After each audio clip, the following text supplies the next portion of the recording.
Capítulo 66. Un carruaje negro se dirigió hacia el frente del Palacio Real. El guardia se acercó inmediatamente para detenerlo. Este es el Palacio Real.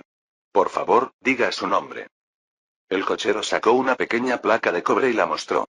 El guardia abrió inmediatamente la puerta e inclinó la cabeza, sin decir nada más. El carruaje se dirigió directamente al lado este del Palacio Real y se detuvo. Una persona vestida con una túnica negra, con el ala del sombrero muy bajada, subió rápidamente los escalones y entró por la puerta con gran familiaridad.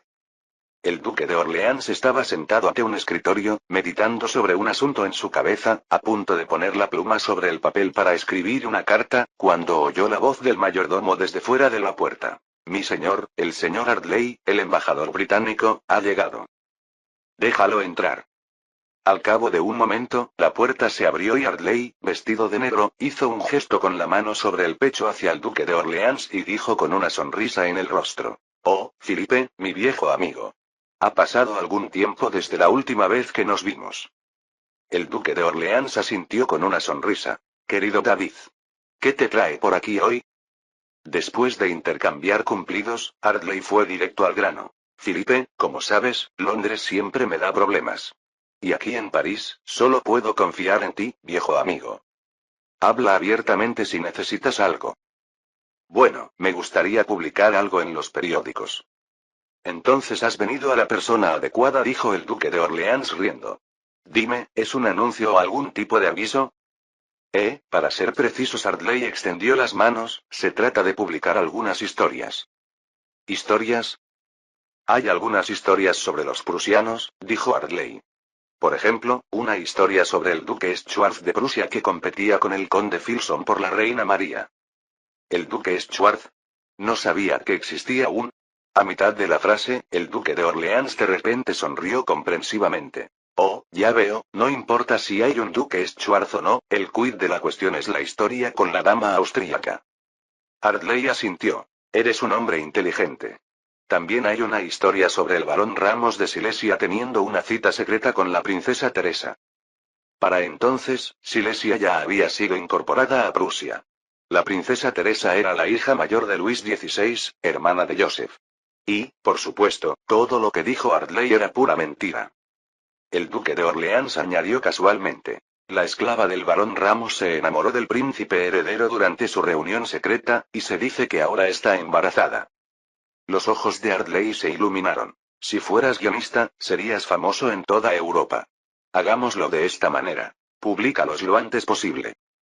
Todos estos asuntos afectaban el honor de la familia real, y sin las conexiones del duque de Orleans, simplemente no aparecerían en los periódicos. El duque de Orleans sonrió levemente. Esto no será algo fácil de hacer.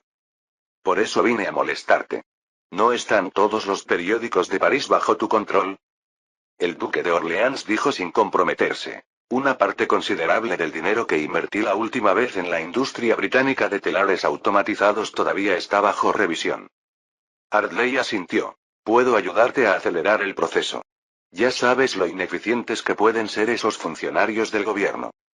El duque de Orleans finalmente mostró una mirada de satisfacción. Entonces cuento contigo. En cuanto a esas historias tuyas, pronto deberían volverse de conocimiento público. No mucho después, Ardley se fue. El duque de Orleans escribió inmediatamente cartas a varios periódicos importantes bajo su control, principalmente para acordar cómo tratar el tema de la legislación fiscal, y al final, también mencionó la historia del embajador británico. A las 3 de la tarde, el carruaje de Joseph salió de la Academia de Policía de París y regresó rápidamente al Palacio de Versalles. Ahora tenía que estudiar en la Academia de Policía 2 o 3 veces por semana, principalmente tomando clases sobre comando táctico, cartografía militar y logística. Era muy consciente de que con la profundización de la revolución industrial, el continente europeo comenzaría a desestabilizarse, con la redistribución de intereses entre antiguas y nuevas potencias, lo que conduciría a guerras interminables. Solo dominando los conocimientos militares suficientes podría garantizar la seguridad y la estabilidad de Francia.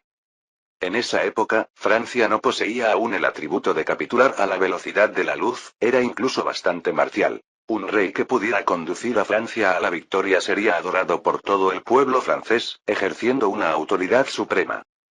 Incluso si no iba personalmente a la batalla a luchar, al menos necesitaba saber qué batallas se podían librar y cuáles no. Por lo tanto, tuvo que estudiar los cursos militares básicos y, al mismo tiempo, podía dar retroalimentación a los instructores militares en la academia de policía. Temas como la cooperación entre infantería y artillería, la cobertura entre caballería y artillería, el uso concentrado de la artillería e incluso teorías militares como el gran envolvimiento que aún no habían surgido. Aunque no podía enseñarlas a fondo, eran como abrir las puertas a un nuevo mundo para los instructores. Con un concepto y una dirección general establecidos, podrían seguir refinándolo y perfeccionándolo, para luego incorporarlo al plan de estudios de entrenamiento militar. Hace unos días, Diboa ya había llegado a la Academia de Policía para hacerse cargo de la Oficina de Investigación Estratégica y Táctica. Le sorprendió mucho que una escuela que formaba a la policía estudiara estrategia y táctica, pero aceptó con gusto el puesto. Después de ver las teorías militares avanzadas de Joseph, comprendió por completo la necesidad de esta oficina de investigación. El nivel de la teoría militar en esta academia de policía era absolutamente mucho más alto que el de la Academia Militar de París. Se sintió afortunado en su corazón de ser valorado por el príncipe heredero y de estar destinado en esta escuela militar, o no, debería ser la Academia de Policía. Una academia de policía equipada con un gran número de caballos militares, así como 3 cañones de 4 libras y un cañón de 8 libras. Joseph se sentó en el vagón que se sacudía, repitiéndose en silencio acerca de la suspensión de resorte con la que aún no había tenido tiempo de lidiar, y casualmente tomó el periódico de la pequeña mesa frente a él para hojearlo. Recientemente, la propaganda sobre el proyecto de reforma fiscal había sido muy eficaz. En pocos días, había oído a la gente discutir las nuevas cláusulas fiscales en las calles de París. Si esta tendencia continuaba, no pasaría mucho tiempo antes de que a los grandes nobles de la Asamblea de Notables les resultara difícil movilizar a la opinión pública para oponerse a la familia real. Sin embargo, cuando vio la portada del periódico La Voz de la Ciudad, no pudo evitar fruncir el ceño. La noticia principal de ese día era sobre el asesinato de una mujer noble. Luego tomó el Paris News y, para su sorpresa, el titular de primera plana decía: nueva legislación fiscal, el intento de Briand de imponer impuestos arbitrariamente. El rostro de Joseph se ensombreció a medida que seguía leyendo. El artículo estaba lleno de sofismas, distorsionando conceptos, retratando la legislación fiscal como imposiciones arbitrarias de la familia real debido a la extravagancia excesiva, que probablemente tendrían un impacto muy negativo. Arrojó el periódico sobre la mesa con rabia. ¿Cómo pudo pasar algo así la revisión de noticias? ¿Qué estaban haciendo esos críticos? Entonces se dio cuenta de que la revisión de noticias era un departamento subordinado del Tribunal Superior, y como éste se oponía al proyecto de ley de reforma fiscal, naturalmente hacían la vista gorda ante esos artículos confusos. Joseph miró el periódico France Messenger y, como era de esperar, el titular de la portada decía: el Tribunal Supremo rechaza el registro. Esta puede ser la victoria de la libertad. Capítulo 67. Joseph tomó de nuevo el periódico de Citizens Daily y lo abrió. El artículo de portada decía básicamente: la nueva ley fiscal no había sido sometida a un examen estricto y había sido inventada por la ex ministra de Finanzas Carolina de la Nada. Si se implementaba, tendría efectos impredecibles en Francia. Los demás periódicos transmitieron más o menos el mismo mensaje, básicamente yendo con rodeos y atacando la legislación fiscal con todo tipo de razones absurdas. Joseph no pudo evitar pensar en esos medios de comunicación inescrupulosos de generaciones posteriores. Si les hablas de razones, ellos te hablan de historia. Si les hablas de historia, se ponen sentimentales. De todos modos, se lanzaron todo tipo de lógicas retorcidas, evitando simplemente una discusión directa y sencilla del tema en sí. Buscó durante mucho tiempo, pero solo encontró un periódico, Paris News, que seguía publicando un análisis de la legislación fiscal. Cuando miró el nombre del autor, vio que estaba firmado Jean-Paul Marat. Joseph no pudo evitar reírse. Si este Marat era la misma figura que uno de los principales líderes de los jacobinos durante el gran período del reinado del terror, era una ironía perfecta. La única voz en la legislación fiscal de la familia real resultó ser el futuro líder jacobino, el oponente más despiadado e implacable de la familia real. Cuando Joseph terminó de hojear toscamente los periódicos que había sobre la mesa, su rostro estaba tan oscuro como el agua. De la noche a la mañana, los artículos que presentaban la ley fiscal desaparecieron y toda la prensa se unificó sorprendentemente y comenzó a atacar ferozmente las leyes fiscales. Alguien debe estar moviendo los hilos detrás de esto. Oponiéndose abiertamente a la familia real. Arrogante, completamente arrogante. Joseph miró fijamente a esos periódicos, con los puños apretados. Después de todo, solo eran algunas agencias de noticias. Ya que se atrevieron a ser tan problemáticos, que probaran si el martillo real era lo suficientemente duro. Estaba tan concentrado en la legislación fiscal que no se dio cuenta del artículo escondido en un rincón de The Citizen's Daily, aparentemente una introducción a las vidas de los nobles en el Palacio de Versalles, pero que sutilmente insinuaba que un duque de Schwarz de Prusia podría ser el amante de la reina María. En manos de Joseph, estos periódicos de mayor tirada aún eran relativamente reservados. En algunos de los periódicos más pequeños ya se habían publicado numerosos artículos que insinuaban escándalos sobre la reina María o la princesa Teresa y sus amantes prusianos. Y cada vez con más frecuencia aparecían panfletos con descripciones más explícitas en las calles y callejones de París. Los llamados panfletos eran un tipo de publicación muy particular que circulaba en su mayoría en secreto para evitar la regulación. Estos panfletos, de baja calidad de impresión y precio barato, se centraban en las tres vulgaridades y por ello tenían una audiencia muy amplia, vendiéndose mucho más que los periódicos. Joseph tenía la intención de ir directamente a discutir con Robel cómo lidiar con la malvada prensa, pero cuando regresó al Palacio de Versalles ya eran más de las 9 de la noche, por lo que tuvo que reprimir su ira por ahora y esperar hasta mañana. En la redacción de Paris News, un hombre de mediana edad, de pelo despeinado y surcos nasolabiales profundos, entró apresuradamente en la oficina del redactor jefe con las pruebas recién impresas en la mano. Señor Darmanin, ¿por qué no se publicó mi artículo que analizaba la relación entre las leyes fiscales y la gente? El redactor jefe, que llevaba gafas de montura plateada, levantó la vista con una sonrisa de disculpa. Señor Mara, es una exigencia de la Press Association. Dicen que revelar demasiados aspectos de la ley podría exponer al tribunal a demasiadas interferencias externas. Mara protestó en voz alta. Pero son los impuestos que los franceses tienen que pagar. La gente tiene derecho a saber los detalles. El redactor jefe extendió las manos. Lo siento, no puedo evitarlo. Debo cumplir las reglas de la asociación de prensa. Después de discutir un rato y ver que el editor estaba decidido, Mara se fue enojado. Adiós, señor Darmanin. Seguro que habrá periódicos dispuestos a publicar mi artículo. El editor lo miró impotente y meneó la cabeza. ¿Eso no va a suceder? Al día siguiente. Después de un desayuno sencillo, Joseph partió hacia la oficina del jefe de la policía secreta. Apenas había llegado a la entrada cuando escuchó la voz enojada de una joven que emanaba del interior. Esta escoria vil, repugnante y de baja calidad. ¿Cómo pudieron inventar mentiras tan desvergonzadas? Al ver llegar al príncipe heredero, el guardia de la puerta inmediatamente hizo una reverencia y abrió las grandes puertas para él.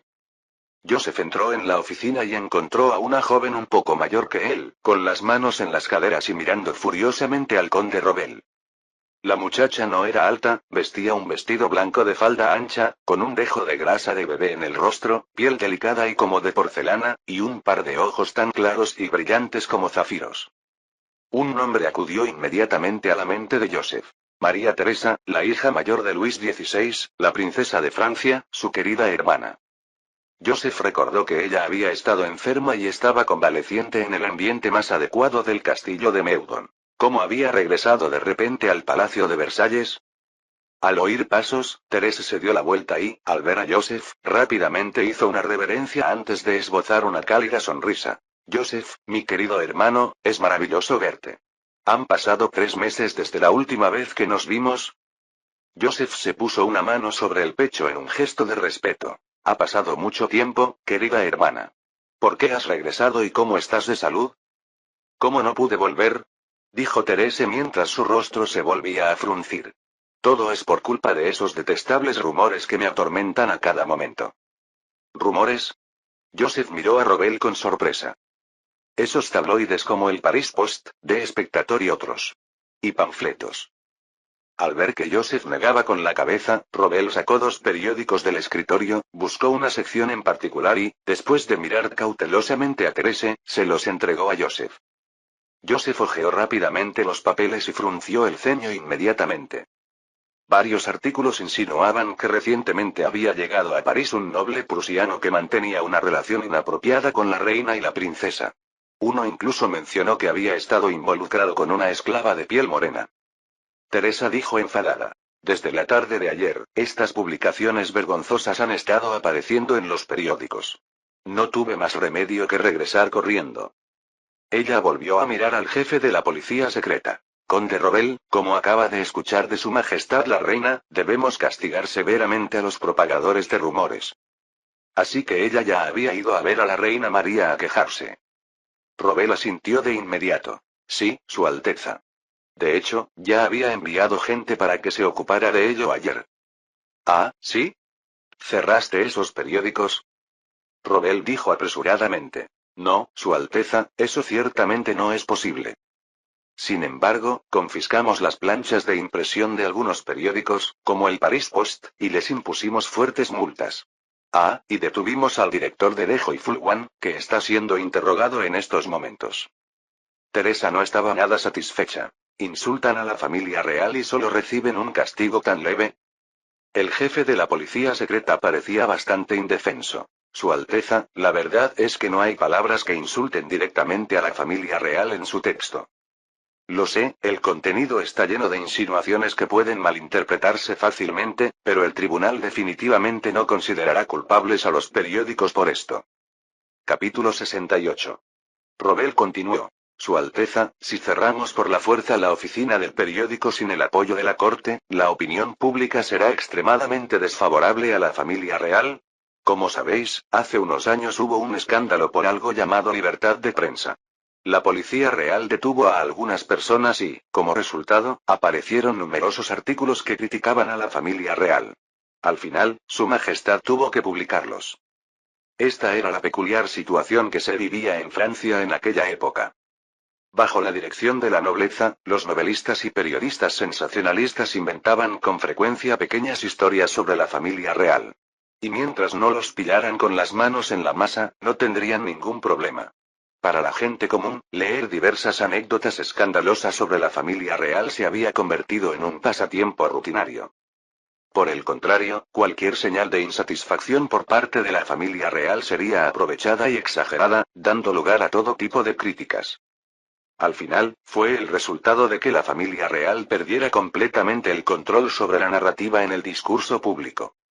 Al ver que Teresa permanecía en silencio, Robel añadió con cuidado. Además, Alteza, el cierre de algunas oficinas de periódicos no tendrá mucho efecto. Cierre una y surgirán dos más que seguirán inventando rumores.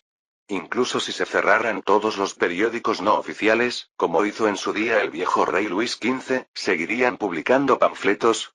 En realidad, el objetivo de Su Majestad la Reina en este momento era tratar de controlar la situación tanto como fuera posible.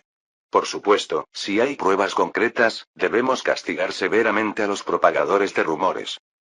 Mira, al igual que el editor de Dejo y Fulwan, encontré un manuscrito de rumores que llevaba el nombre de Su Majestad la Reina en su oficina y lo arresté de inmediato.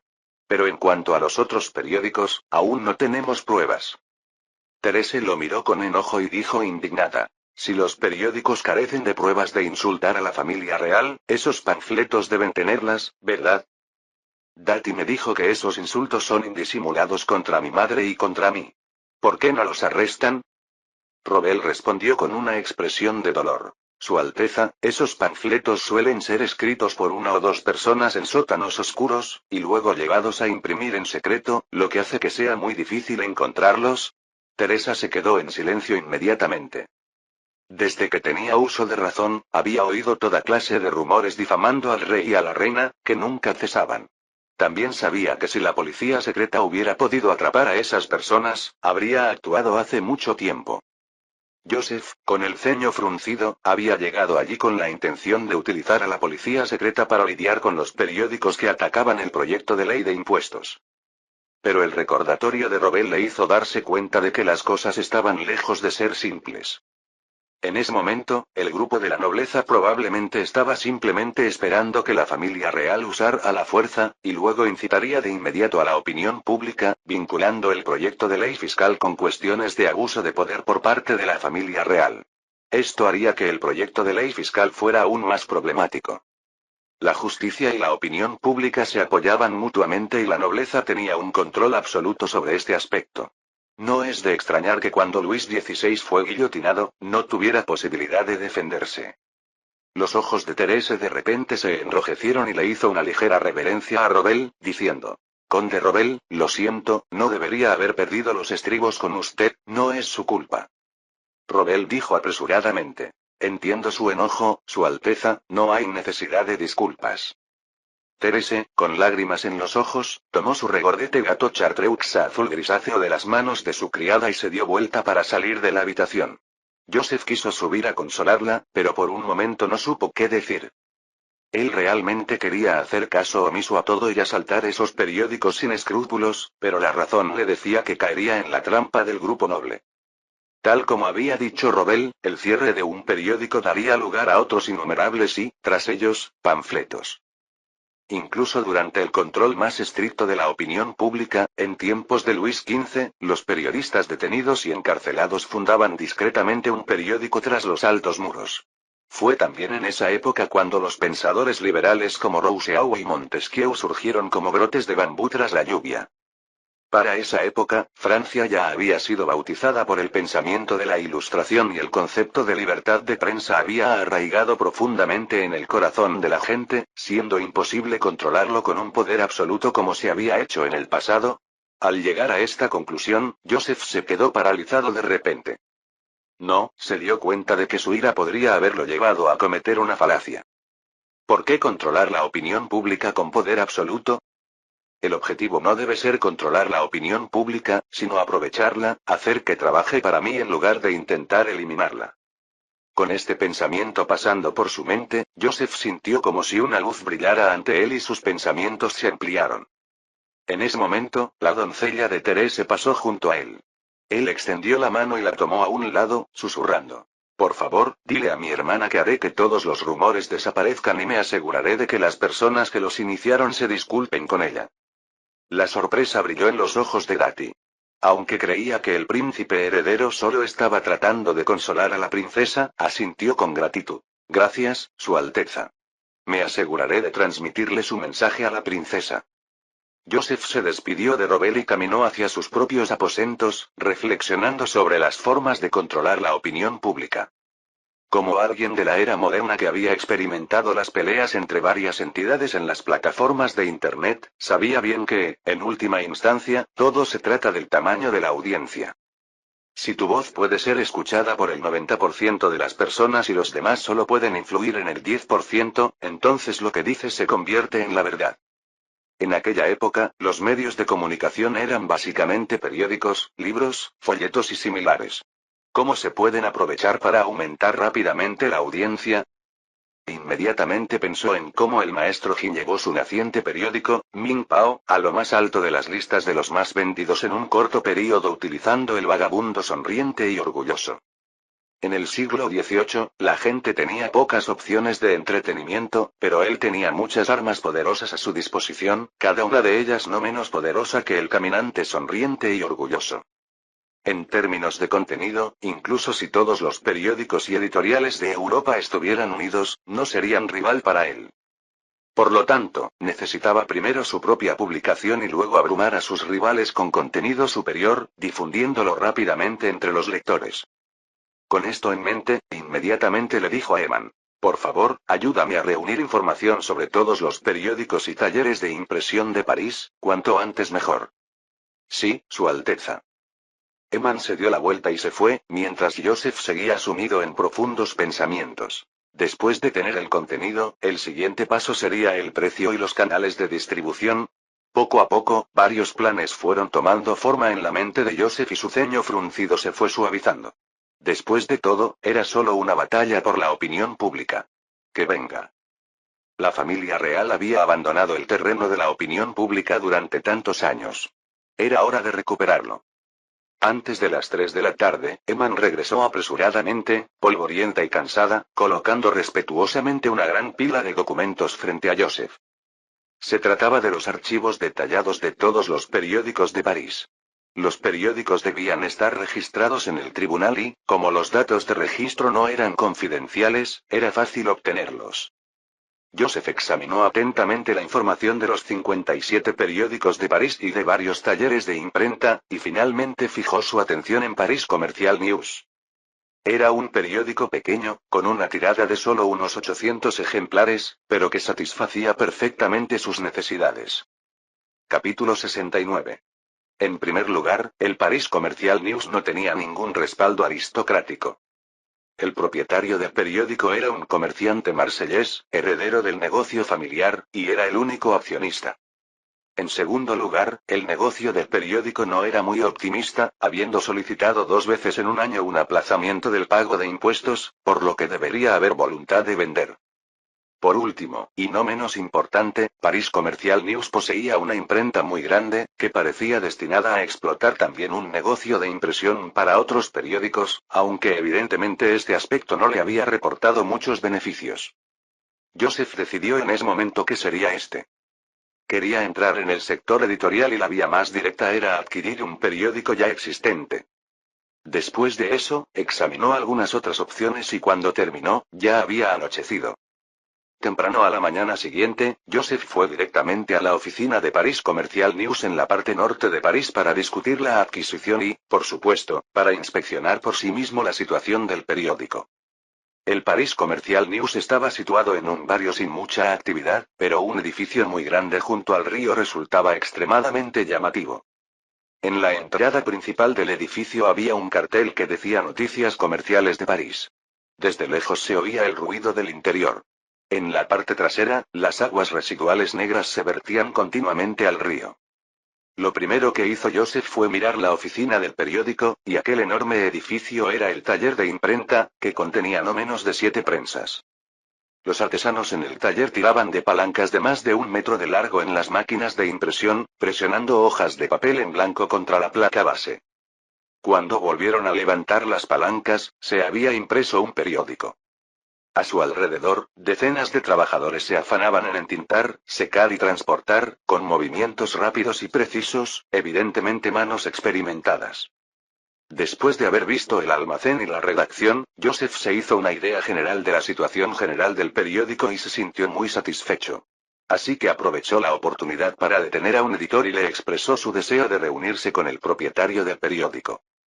El editor los condujo rápidamente a una oficina en el segundo piso, señalando a un hombre de mediana edad, ligeramente obeso, con un chaleco verde oscuro y gafas. Este caballero es el señor Dénico. Al ver a los visitantes, Dénico se levantó inmediatamente para saludarlos, sonriendo mientras hacía una reverencia. Bienvenido, estimado señor. ¿Puedo preguntarle si desea colocar un anuncio o si desea algo impreso? A Joseph no le gustaba perder el tiempo y, tras devolverle el saludo, fue directo al grano. Señor Dénico, estoy interesado en adquirir su periódico. Dénico inmediatamente volvió a sentarse en su propia silla, agitando las manos mientras exclamaba. Por favor, regrese, no está en venta. Viendo que Joseph no se movía, alzó la voz y dijo. Vete, o haré que te echen. Joseph miró a Eman y pensó, según el cliché de las películas, si no debería levantarse y decir algo como. ¡Qué grosero! ¿Te das cuenta de que estás ante Su Alteza Real, el príncipe heredero? Sin embargo, aparentemente Eman no tenía intención de intervenir. Joseph no tuvo más remedio que fingir que no escuchaba y continuó. ¿Puedes decirme por qué no vendes? Dénico murmuró, mirando hacia abajo. Le prometí a mi padre que dirigiría bien este periódico. Joseph suspiró y se sentó en la silla frente a él, sonriendo. Te ofrezco 150.000 libras por la adquisición. Además, todavía puedes administrar y dirigir el periódico. Había traído consigo a un contable y ya había hecho un cálculo aproximado. El periódico valía entre 120.000 y 140.000 libras, principalmente por el terreno y la imprenta. Dénico se quedó perplejo. De hecho, el periódico llevaba más de un año con pérdidas y pensó que sería una buena idea venderlo por poco más de $100.000. No esperaba que ese joven le ofreciera un precio tan alto. Empezó a luchar internamente, pero aún así negó con la cabeza. No, mi padre me instruyó antes de irse. Joseph asintió. 160.000 libras. Pero. 170.000, mi última oferta. ¿Pagado en su totalidad? Sí. 170.000 libras, ¿está seguro de que quiere adquirir mi periódico, señor? Sí, Joseph le hizo una señal a su contable para que le mostrara al dueño del periódico una prueba de sus activos bancarios por valor de 170.000 libras.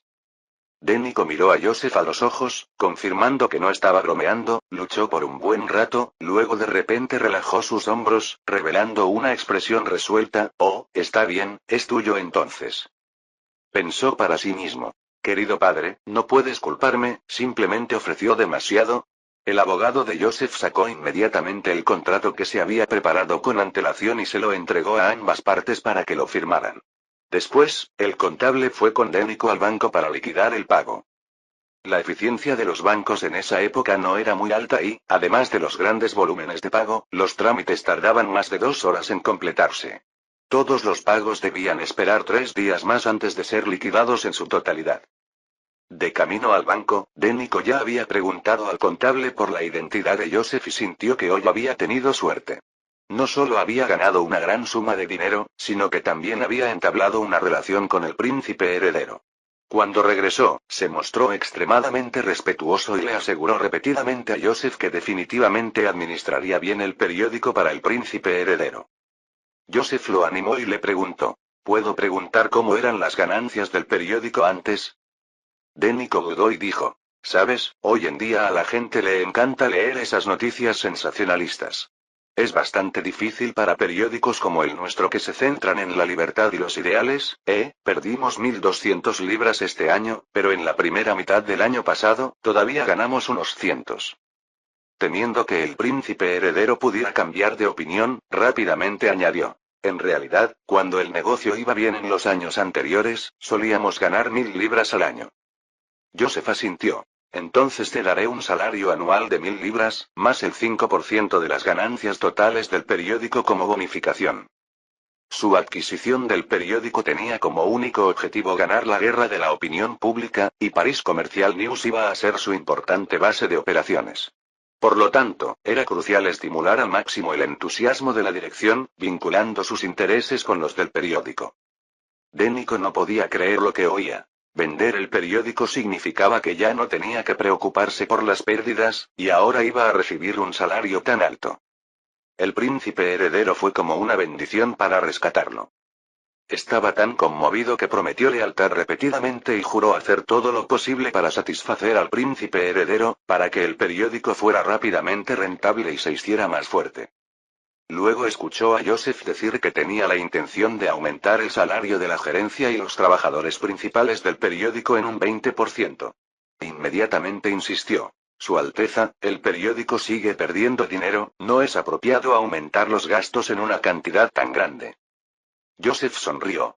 El hombre era realmente diligente y responsable, y pensó inmediatamente en ahorrar dinero para su empleador. No te preocupes, la situación de los negocios mejorará muy pronto. Haz lo que te digo. Joseph no se detuvo en el tema del salario y enseguida sacó a relucir un asunto serio. Señor Denico, ¿cuántos artesanos especializados en la fabricación de planchas tiene actualmente el taller de impresión? La tecnología de impresión de periódicos actual era bastante rudimentaria. El segmento de texto utilizaba tipos móviles hechos de plomo, que eran relativamente baratos. Todo el contenido pictórico requería tecnología de impresión calcográfica con planchas de cobre, en la que los artesanos grababan sobre una base de cobre, un detalle a la vez, antes de colocarlo en el conjunto de tipos móviles o imprimirlo por separado. Como el grabado era muy laborioso y requería mucho tiempo, era la parte más costosa del proceso de impresión. Sin dudarlo, Denico dijo: Su Alteza, el taller cuenta actualmente con 5 artesanos de la fabricación de placas, entre los cuales 3 tienen más de 10 años de experiencia y son bastante reconocidos en el gremio de caldereros. Joseph asintió. Prepárame algunas placas de tiza de textura fina, córtalas del tamaño de una tabla de dibujo y pule un lado hasta que quede suave. Necesitaré unas 40 piezas. Lleva a esos 3 artesanos al Palacio de Versalles. Tengo una tarea para ellos. La tiza es un tipo de piedra caliza, comúnmente utilizada como material de construcción y de bajo costo. Denico, sorprendido, dijo: ¿Chalkstone? ¿Piensas reparar el piso? Joseph sonrió levemente y meneó la cabeza. Para ser utilizado en impresión litográfica. Los ojos de Dénico se abrieron. ¿Quieres decir imprimir usando placas de piedra? Exactamente. Joseph era muy consciente de que no bastaba con tener un contenido de alta calidad para dominar la industria editorial. Había que tener en cuenta los costes, los canales de distribución y otros aspectos para no dejarle ninguna posibilidad a la competencia de tomar represalias. Mi periódico tiene un contenido brillante y cuesta solo 1 sou, o incluso solo 8 denarios. Su periódico tiene un contenido mundano y cuesta 4 sous. ¿Con qué puede competir conmigo? En lo que respecta al control de costes, la impresión sobre placas de piedra, también conocida como litografía, fue una ventaja importante. Gracias a las materias primas baratas y a una producción de placas más sencilla y rápida, el coste de la impresión con placas de piedra era solo 1/5 o incluso 1/10 parte de la actual impresión con placas de cobre. Otra herramienta para reducir los costos fue la técnica de fabricación de papel barato, que utilizaba madera como materia prima para fabricar papel. Si se producía a gran escala, podía reducir el costo del papel en un 70%. Históricamente, esta técnica de fabricación de papel incluso desencadenó una revolución de la prensa escrita en Inglaterra. Armado con estas dos tecnologías, Joseph tenía suficiente confianza para reducir el precio de su periódico a menos de 1/5 parte del costo actual y aún así obtener ganancias. Por supuesto, la tecnología requerida para fabricar papel barato era más exigente y no estaba completamente seguro de tener éxito, pero la impresión con placas de piedra no era compleja y los artesanos experimentados en la fabricación de placas deberían poder dominarla rápidamente. Después de eso, Joseph le encargó a Dénico algunas otras tareas que debían realizarse en el futuro cercano, como aumentar el personal del periódico, almacenar más tinta y papel y diseñar un nuevo diseño para una publicación llamada Noticias e Imágenes. Después de haber arreglado aproximadamente los asuntos del periódico y viendo que se acercaba el crepúsculo, Joseph, antes de dejar el periódico, le preguntó casualmente a Dénico: ¿hay una gran fábrica de papel cerca de París? Dénico señaló inmediatamente al noreste. En la ciudad de Saint-Antoine hay uno. Su Alteza, la mitad del papel que se utiliza en París proviene de allí. Capítulo 70. El Palacio de Versalles se encontraba al oeste de París, mientras que la ciudad de Saint-Antoine se encontraba al noreste. Para evitar los desplazamientos entre los dos lugares, lo que se debía principalmente a que no soportaba los baches de un viaje en carruaje, Joseph pasó la noche haciendo negocios en casa del presidente de la Cámara de Comercio de París. A la mañana siguiente, se dirigió directamente a la ciudad de Saint-Antoine. Esta pequeña ciudad suburbana de París se parecía un poco a una zona económica especial y era el único lugar alrededor de París que no estaba influenciado por varios gremios. Los artesanos podían encontrar trabajo aquí sin tener que unirse a ningún gremio. Como podían ahorrarse las cuotas gremiales, los salarios que esperaban los artesanos eran ligeramente inferiores, por lo que se instalaron allí numerosos talleres que buscaban reducir costes. Después de años de desarrollo, la ciudad de Saint-Antoine ahora está llena de talleres que reúnen a miles de artesanos y sus familias. Joseph le pidió a Eman que buscara un guía que lo llevara a recorrer varios talleres de fabricación de papel en la ciudad, pero él comenzó a fruncir el ceño cada vez más con cada visita. Aquellos talleres más pequeños apenas tenían condiciones para experimentar con nuevas tecnologías de fabricación de papel. El taller más grande, que contaba con más de 200 artesanos, era bastante grande, pero el propietario del taller, Levian, no estaba dispuesto a probar nuevas técnicas de fabricación de papel. Después de todo, la nueva tecnología requería una inversión significativa para las pruebas de producción y los resultados eran impredecibles y conllevaban grandes riesgos. Joseph consideró la idea de arriesgarse y comprar el taller para hacerlo él mismo, pero finalmente desistió. El taller de Levian costó al menos 500.000 libras, y lanzar una tecnología de producción de papel de bajo coste también requeriría una inversión. Como Joseph había ejercitado con frecuencia su habilidad financiera en los últimos tiempos, su fortuna, que hacía poco tiempo ascendía a más de 2,3 millones de libras, ahora se había reducido a apenas unas 700.000. Si utilizara todo ese dinero para comprar el taller de papel, inmediatamente se encontraría en una situación difícil si surgieran otras necesidades de dinero. Por lo tanto, después de sopesar sus opciones una y otra vez, Joseph se dio cuenta de que solo podía dejar de lado el asunto de la técnica de fabricación de papel de bajo costo por el momento hasta que su situación financiera mejorara. Sin embargo, este resultado también estaba dentro de sus expectativas.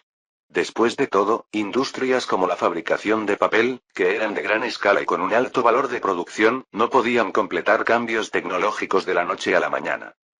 Hay que saber que si se pudiera completar la modernización industrial de la industria papelera y extender su adopción en todo el país, incluso podría dar un impulso significativo a la economía de Francia.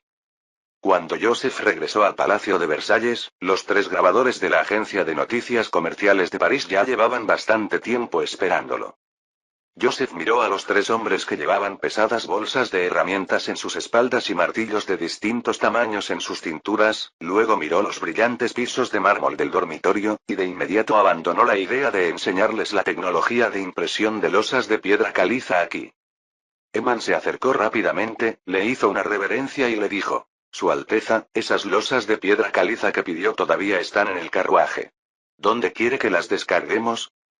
Joseph frunció el ceño y pensó: sería bueno si hubiera un taller. Al pensar en un taller, de repente se le ocurrió un lugar y no pudo evitar sonreír. Le dijo a Eman: llévalos a todos al taller de Su Majestad el Rey. Esto, dijo Eman sorprendida, ¿estás segura? Hablaré con Su Majestad sobre esto. Entonces Joseph hizo una señal a los 3 artesanos. Por favor, vengan conmigo. Más de 10 minutos después, dentro del taller totalmente equipado, espacioso y luminoso del rey Luis XVI, Su Majestad el Rey de Francia miraba con curiosidad las losas de piedra caliza que tenía ante él, así como a los artesanos vestidos con prendas de tela burda. En primer lugar, Joseph agradeció sinceramente a su padre la tremenda ayuda que había brindado a la industria editorial de Francia. Luego, con una expresión muy seria, se dirigió a los 3 artesanos. La tecnología que estoy a punto de revelarles es de suma importancia. Sin mi permiso, no debe ser revelada a nadie más, de lo contrario. Pensó un momento, eligió el cargo más grave que se le ocurrió y dijo: será considerado traición. En el interior del taller real se encontraban el actual rey y el príncipe heredero. Fuera, se encontraban los altos y formidables guardias de la corte. Los artesanos, que nunca habían visto una escena semejante, estaban tan nerviosos que les temblaban las piernas y no se atrevían a levantar la cabeza, limitándose a jurar y prometer no decir ni una sola palabra a nadie.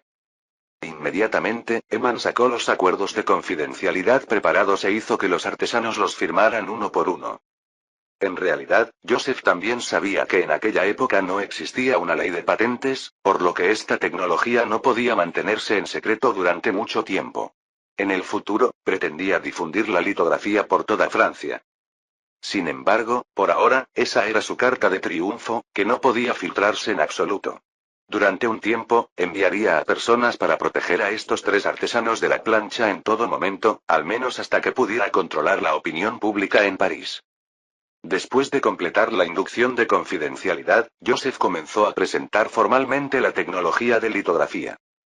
Pidió a un artesano que fijara una placa de piedra caliza pulida sobre una mesa y luego tomó la tinta de imprenta que había sido preparada de antemano, mezclando un poco de parafina y colofonía.